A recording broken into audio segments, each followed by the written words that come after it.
Hey guys, welcome back to the channel. I am Aryan Singh, intern teams New Delhi. इस video में बात करेंगे 6 month action plan की for 2023 NEET aspirants. याद रखना यार, इस वीडियो में मैं आपको एक बर्ड आई व्यू देने वाला हूं कि आपका आने वाला 6 महीना कैसे दिखना चाहिए। ठीक है, it is really important that कि सिर्फ आप ये एक्शन प्लान सुनो नहीं, आप इंप्लीमेंट भी करो, इसको एग्जीक्यूट भी करो। आप किस लेवल पे एग्जीक्यूट करोगे उस पर डिपेंड करेगा आपका फाइनल स्कोर क्या आता है। डेफिनेटली अगर आप 200 to 300 मार्क्स पे हो इस पॉइंट ऑफ टाइम पे, if you execute this plan very well, ठीक है, you are consistent and you are committed, then आप डेफिनेटली 600 तक पहुंच जाओगे एंड नीट क्रैक कर लोगे। जिन बच्चों के अच्छे नंबर आ रहे हैं वो अगर ये एक्शन प्लान फॉलो करते हैं 650 680 भी वो ला सकते हैं। राइट, ये प्लान उनके लिए भी वैलिड है जो पिछले साल ड्रॉप किए हैं। ठीक है, एंड 2022 कि नीट एग्जाम में उनका अच्छा स्कोर नहीं आया, 300 400 के पास स्कोर आया। तो यार वीडियो एंड तक देखना, अच्छे से चीज़ें समझ लो। ठीक है, और किसी और वीडियो की आपको ज़रूरत पड़ेगी तो आप मेरे को बता दीजिएगा कमेंट सेक्शन में। ठीक, मैं उस पर आपके लिए वीडियो बना दूंगा, टॉपिक बता देना। Right, so subscribe to the channel यार, एंड शुरू करते हैं। तो यार टाइमलाइन आपका ऐसा दिखने वाला है कुछ, नवंबर दिसंबर जनवरी फरवरी मार्च अप्रैल, आपके पास ये 6 महीने हैं। मई में हम अज्यूम कर रहे हैं कि नीट 2023 का पेपर होगा, कोई डिले नहीं होने वाला। अक्टूबर जो है ये आपका फ्री नहीं है। ठीक है, यहां पे भी जितनी पढ़ाई कर सकते हो, जितनी शिद्दत से तुम पढ़ाई कर सकते हो, जितना एफर्ट तुम पढ़ाई में डाल सकते हो, डालना है। ठीक है, ये आपका फ्री पीरियड नहीं है। ठीक, बट मैंने इसको अक्टूबर को यहां पे बिना कंसिडर करते हुए आपके लिए ये एक्शन प्लान रेडी किया। ठीक है, सो आपके टू डू लिस्ट में क्या आएगा? थ्योरी आपको पढ़नी है, एमसीक्यू प्रैक्टिस करने, टेस्ट है और फिर रिवीजन करना है। ठीक है, थ्योरी में आपके लेक्चर आ जाते हैं, लेक्चर्स आपको देखने होते हैं, आप ऑनलाइन अटेंड करो या ऑफलाइन, आपकी मर्जी है।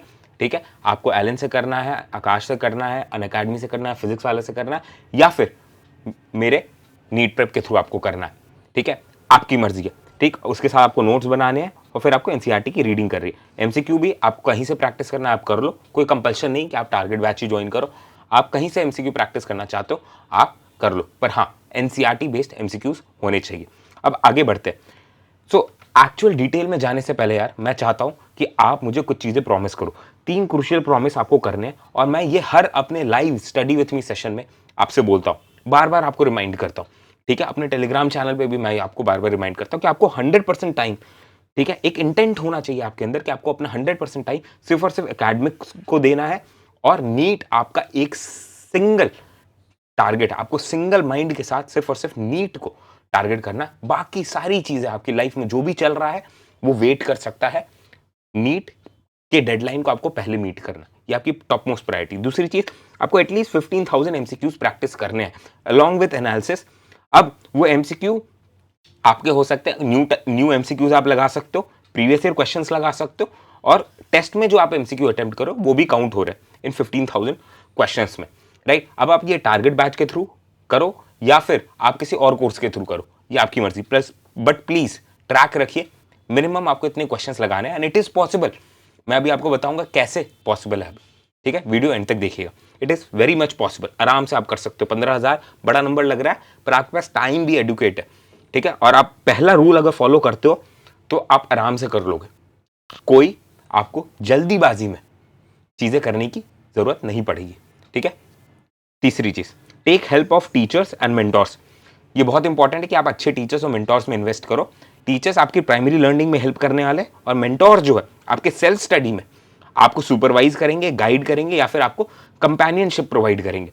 ठीक है, तो अगर आपको कोई टॉपिक या सब्जेक्ट समझ में नहीं आ रहा है और उस सब्जेक्ट के टीचर आपके कोचिंग इंस्टीट्यूट में अच्छे नहीं है, तो प्लीज खुद से समझने की कोशिश ना करें। एक अच्छे टीचर या फिर एक मेंटोर को आप हायर कर लीजिए, आपको चीजें समझा देंगे, आपको डाउट्स आपके जितने भी है वो क्लियर करके दे देंगे। आपका बहुत ज्यादा टाइम सेव हो जाएगा, वो टाइम आप डिवोट कर सकते हैं एमसीक्यू प्रैक्टिस करने में, टेस्ट की एनालिसिस करने में, ज्यादा टेस्ट देने में। ठीक है, तो प्लीज हेजिटेट मत कीजिएगा फाइनेंशियली इन्वेस्ट करने में अच्छे टीचर्स और मेंटोर्स के पीछे। राइट, चलो अब देखते हैं नीट प्रिपरेशन जो है यार कैसे आपकी होने वाली in terms of number of hours. ठीक है, तो 2500 टू 2700 आवर्स लगते हैं आपके करीब नीट प्रिपरेशन में। ठीक है, ये सब चीज कैलकुलेटेड है। ठीक, इस पे आप रिलाई कर लो, पूरा कैलकुलेशन मैं नहीं समझाने वाला, बस आप इस पे भरोसा कर सकते हो, वरना वीडियो बहुत लंबी हो जाएगी। तो थ्योरी में यार ऑलमोस्ट ऑन एन एवरेज मैं कह रहा हूं आपको 16 आवर लगने वाले पर चैप्टर में, ठीक है। एमसीक्यू में इंक्लूडिंग पीवाईक्यू आपको पर चैप्टर 7 आवर लगेंगे, और मिनिमम मैं आपसे एक्सपेक्ट कर रहा हूं कि आप 25 टेस्ट के लिए अपियर करो, मिनिमम है, ज्यादा दोगे उतना अच्छा है, ठीक है। और आप अभी समझ जाओगे, आपके पास एक्स्ट्रा टाइम है, ठीक है। वीडियो एंड तक देखना। तो अगर आप मिनिमम 25 टेस्ट देते हो, हर टेस्ट में आपको 20 घंटे लगते हैं, ठीक है। 20 घंटे इन द सेंस कैसे, 3 घंटे 20 मिनट का टेस्ट है, 4 घंटे के करीब उसके बाद आपने एनालिसिस कर ली, और 13 घंटे टेस्ट के रिवीजन में गए ऑन एन एवरेज। एवरेज की बात हो रही है। अब थ्योरी में अगर आप देखो, कुछ चैप्टर्स हैं जैसे लिविंग वर्ल्ड 16 घंटे नहीं लेंगे, ठीक है, बट वहीं जेनेटिक्स 16 से ज्यादा घंटे ले लेगा, ठीक है। तो वो बैलेंस आउट हो जाता है, ठीक। तो इसमें आपको करना क्या, थ्योरी में आपको लेक्चर्स देखने, ऑनलाइन ऑफलाइन कहीं से भी पढ़ना है पढ़ो, लेक्चर्स देख लिया आपने, ठीक है। फिर आपने नोट्स बनाए और एनसीईआरटी की रीडिंग कर ली, इसमें आपका थ्योरी पार्ट कवर होता है। 7 आवर्स एमसीक्यू जो है उसमें आप फिजिक्स केमिस्ट्री के 100 to 150 एमसीक्यूज पर चैप्टर आपको लगाने हैं। बायो में आपको 150 to 200 एमसीक्यूज पर चैप्टर लगाने हैं। अब मैंने आपको फ्री एमसीक्यूज अपने टेलीग्राम चैनल पर प्रोवाइड कर दिया। अभी unit wise class 11th biology के एमसीक्यूज मैंने आपको प्रोवाइड किए। टेलीग्राम चैनल का लिंक मैं डिस्क्रिप्शन में दे देता हूं, वहां से आप 11th के बायोलॉजी के चैप्टर्स के एमसीक्यूज लगा लो यूनिट वाइज, ठीक है। 12th का बायोलॉजी का यूनिट वाइज एमसीक्यू पीडीएफ जल्दी अपलोड कर दूंगा। फिजिक्स एंड केमिस्ट्री के भी पीडीएफ्स मैं आपके लिए अपलोड कर दूंगा क्लास 11th एंड 12th की, टेंशन लेने की जरूरत नहीं है, ठीक है। वही अगर आपको टारगेट बैच कि रिकमेंडेड एमसीक्यूज प्रैक्टिस करने, अगर आप टारगेट बैच में एनरोल किए हो तो मेरी सलाह रहेगी कि आप रिकमेंडेड एमसीक्यू वाला जो सेक्शन है टारगेट बैच का वो आप सॉल्व कर लो। लिंक मैंने टारगेट बैच का डिस्क्रिप्शन में दे दिया, ठीक है। सो मोटा मोटी आपका ये स्टेंसिल रहेगा प्रिपरेशन का in terms of number of hours, कितना थ्योरी में जाएगा, एमसीक्यू में जाएगा और टेस्ट में जाएगा, पर चैप्टर थ्योरी एंड एमसीक्यू में कितना जाने वाला, ठीक है। और कितने एमसीक्यूज आपसे एक्सपेक्टेड कि आप करके जाओ, मिनिमम है यार, ये मिनिमम है, मैक्सिमम की कोई लिमिट नहीं है। बच्चे 100 टेस्ट भी दे के जा रहे होते हैं, लास्ट 3 महीने में 100 टेस्ट दे देते हैं बच्चे, रोज एक एक टेस्ट दे, ऐसे भी स्टूडेंट्स होते हैं। और कुछ जो है कम नंबर ऑफ टेस्ट के साथ भी अच्छा कर जाते हैं। तो डिपेंड करता है आप पर्सनली कितना कमिटेड हो, ठीक है। नेक्स्ट चीज, सो टेलीग्राम चैनल एमजोनियन एआरएस, लिंक मैंने डिस्क्रिप्शन में दे दिया।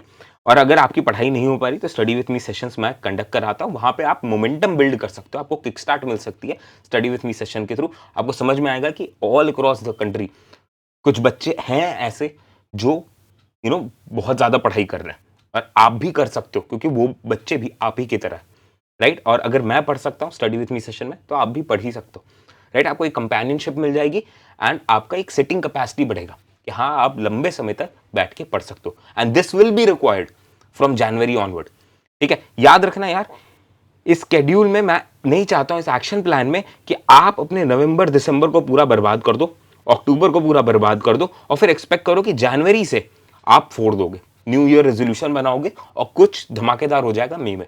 ऐसा नहीं होने वाला, मुंह के बल गिरोगे, सिंपल सी बात, ठीक है। अब आ गया, तो 6 मंथ्स है, 180 डेज है। अगर 2500 टू 2700 आवर्स की प्रिपरेशन 180 डेज से डिवाइड करो तो ये 14 से 15 घंटे पर डे आएगी। तो आपको लगेगा ये तो पॉसिबल ही नहीं है यार, पर्सनल टाइम कहाँ चला गया, हॉबी का टाइम कहाँ गया, और फिर सोने का टाइम कहाँ गया, ठीक है। ये सवाल तो उठेगा आपके, ठीक है। तो मैं ये आपको बताना चाहता हूँ यार कि you are not starting from scratch. Good news यही है, यही लोग रियलाइज नहीं करते और इसलिए कभी स्टार्ट नहीं कर पाते।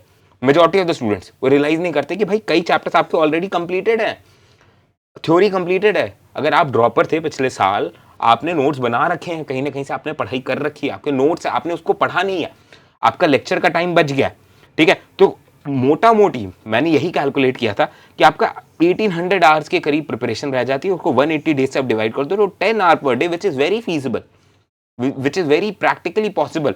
ये आप कर सकते हो। फॉर मेनी चैप्टर्स आपके लेक्चर्स देखे हुए हैं, नोट्स प्रिपेयर्ड है, जिसमें सबसे ज्यादा टाइम लगता है।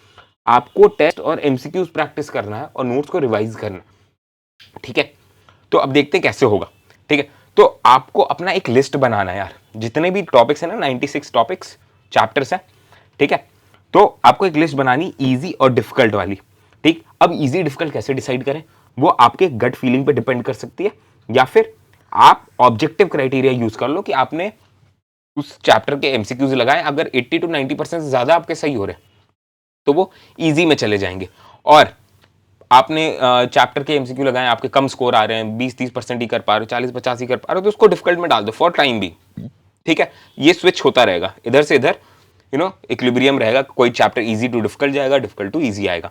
अब इजी चैप्टर्स के लिए मैं क्या कहना चाहता हूं आपको कि आप सिर्फ और सिर्फ एमसीक्यू और टेस्ट पे फोकस करो, ठीक है। तो टेस्ट में वो चैप्टर इंक्लूड हो जा रहा है, तो दैट इज सफिशिएंट, एंड उसके आप एमसीक्यूज प्रैक्टिस करो। कितने करने मैंने बता दिए थे, minimum physics and chemistry and biology के, ठीक है। एनालिसिस के साथ एनालाइज करना बहुत जरूरी है, क्योंकि जब एनालिसिस करोगे ना आपको पता चलेगा कौन सा वीक टॉपिक है आपका एक पर्टिकुलर चैप्टर में, उसके नोट्स आपको फ्लिप करने हैं और लेक्चर्स स्पेसिफिक पार्ट के देख लेना है। यहां पे बहुत ज्यादा टाइम सेव कर रहे हो, क्योंकि आप यहां देखो तो बहुत बड़ा बल्क आपका जा रहा था थ्योरी कंप्लीशन में।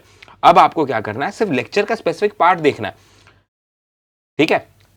अगर रोटेशनल मैकेनिक्स में आपका सिर्फ और सिर्फ मोमेंट ऑफ इनर्शिया निकालना आपको टफ लगता है, सिर्फ उसका आप वो नोट्स फ्लिप कर लो, या फिर अगर नोट से भी काम नहीं बन रहा है तो एक बार उसका लेक्चर देख लो, ठीक है।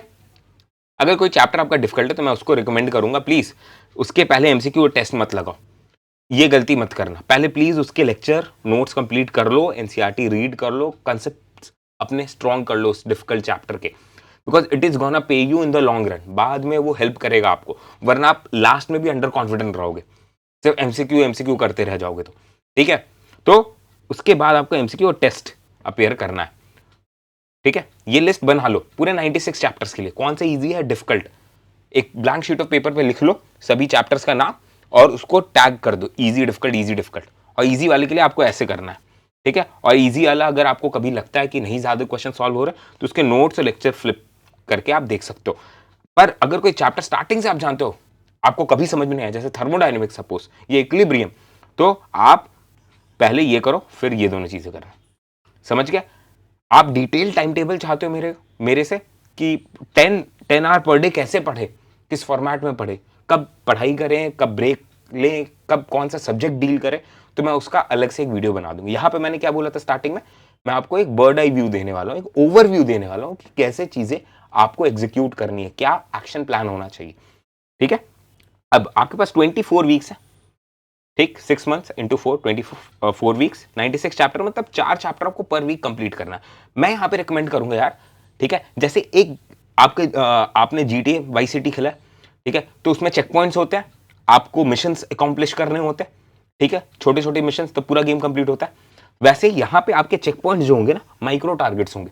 माइक्रो टारगेट्स मैं कहूंगा, अगर आप टारगेट बैच में स्टूडेंट हो तो आप जानते हो माइक्रो टारगेट्स क्या होते हैं। आप 2 वीक्स का टारगेट सेट कर लो 8 चैप्टर्स का, वरना आप मैन्युअली सेट कर लो खुद से, ठीक है। लिख लो 2 हफ्ते में, आने वाले 2 हफ्ते में आप कौन से 8 चैप्टर्स डील करने वाले हो, इजी वाले एंड डिफिकल्ट वाले, ठीक है। 4 इजी ले लो, फॉर एग्जांपल कह रहा हूं, 4 डिफिकल्ट ले लो, और फिजिक्स केमिस्ट्री बायोलॉजी में मैंने ऐसे डिवाइड कर लिया, यहाँ पे फिजिक्स केमिस्ट्री बायोलॉजी में ऐसे डिवाइड कर लिया, 2 फिजिक्स के टफ चैप्टर, एक केमिस्ट्री के बायोलॉजी के एक चैप्टर, ठीक है। ये बस एग्जाम्पल मैं आपको बता रहा हूं कि चीजें पॉसिबल हैं, घबराओ मत। अगर आप लिख लोगे तो आपको बेटर क्लैरिटी आएगी कि आप क्या करने वाले हो।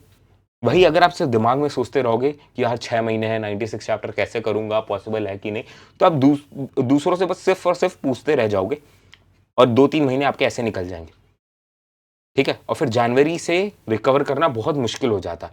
जनवरी से वही बच्चा रिकवर कर पाता है जिसको ऑलरेडी 400-500 नंबर आ रहे हैं, तो उसको सिर्फ और सिर्फ 150-250 नंबर ही एक्स्ट्रा चाहिए क्रैक करने के लिए नीट, या फिर 650 नंबर लाने के लिए। पर अगर कोई बच्चा 200-300 नंबर पे अभी, उसको मेहनत करनी पड़ेगी, उसको रगड़ना पड़ेगा, he has to get into the groove and he has to grind to get a good score, ठीक है। अब ट्रैक रिकॉर्ड मेंटेन करना बहुत जरूरी है। आपने माइक्रो टारगेट तो सेट किए, अब अपना ट्रैक रिकॉर्ड मेंटेन करो।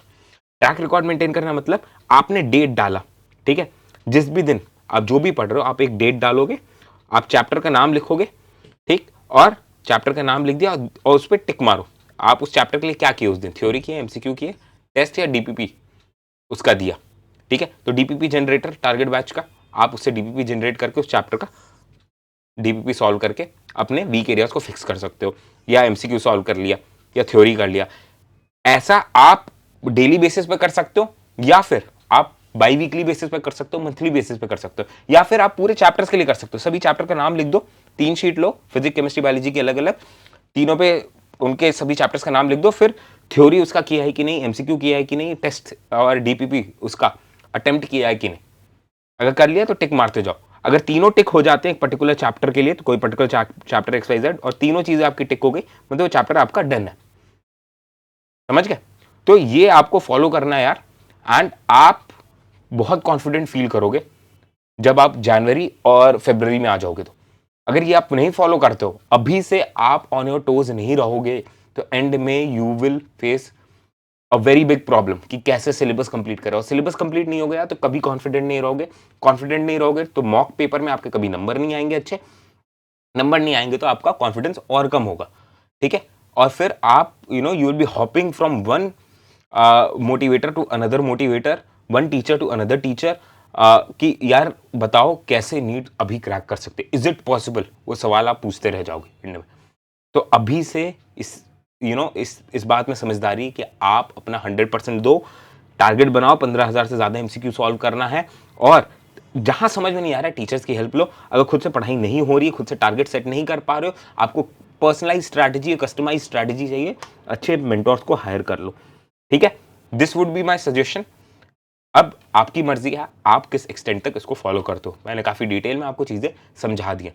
अगर आपको कोई और वीडियो चाहिए टाइम टेबल की, MCQ कैसे आपको सॉल्व करना है, क्या आपके MCQ हैक्स क्या होते हैं, देन आपको पेपर एनालिसिस कैसे करनी चाहिए, MCQ एनालिसिस कैसे करनी चाहिए, वो सारी चीज़ों पे आपको वीडियो चाहिए, फिजिक्स केमिस्ट्री बायोलॉजी कैसे पढ़ना है, इन डेप्थ वीडियो चाहिए, कमेंट सेक्शन में बता दीजिए। मैं पूरी कोशिश करूँगा कि मैं अपने इंटर्नशिप और अपने PG प्रिपरेशन और फिर अपने एंटरप्रेन्योरशिप वाली जो जर्नी है उससे टाइम निकाल करके आपके लिए वीडियो बना दूँ। All the best.